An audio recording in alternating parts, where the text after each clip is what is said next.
Hello friends, കോതമംഗലത്തുള്ള cycle Riders ഒന്ന് കറങ്ങി വരാൻ പറ്റിയ കുറച്ച് സ്പോട്ടുകൾ പരിചയപ്പെടുത്താം. റൂട്ടാണ്.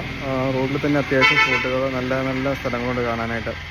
സംഭവം നിങ്ങൾ കണ്ടു നോക്കുക. നിങ്ങൾക്ക് ഇഷ്ടപ്പെടുവാണെങ്കിൽ കമൻറ്റ് ചെയ്യാം. ഓക്കെ. ഹലോ ഫ്രണ്ട്സ്, നമ്മൾ ഇപ്പോൾ കോതമംഗലത്ത് സ്റ്റാർട്ട് ചെയ്യണമെങ്കിൽ കോതമംഗലം നേരെ പുന്നേക്കാട് വരിക. പുന്നേക്കാട് വന്നു കഴിഞ്ഞാൽ അവിടുന്ന് പുന്നേക്കാട് തട്ടേക്കാട് പോകുന്ന റൂട്ടാണ്. വനത്തിക്കടയാണ് നമ്മൾ പോകുന്നത്. ഇതുപോലെ വനത്തിക്കട രണ്ട് സൈഡ് ഇതുപോലെ നല്ല പച്ചപ്പ് നിറഞ്ഞ നല്ല ഫ്രഷ് എയറൊക്കെ ആയിട്ട് വനത്തിക്കട നമ്മൾ പോകും. അവിടുന്ന് നമ്മൾ വരുന്നത് ഇതുപോലെ മിനി സ്വിറ്റ്സർലാൻഡ് വരും. മിനി സ്വിറ്റ്സർലാൻഡ് കഴിഞ്ഞതിന് ശേഷം നമ്മൾ പിന്നെ പോകുന്ന കണ്ടോ തട്ടേക്കാട് പക്ഷിസങ്കേതം കാണാം. പക്ഷിസങ്കേതം കണ്ടതിന് ശേഷം നമുക്ക് അതിൻ്റെ അപ്പുറം ഒരു അമ്പലക്കുളം ഉണ്ട്.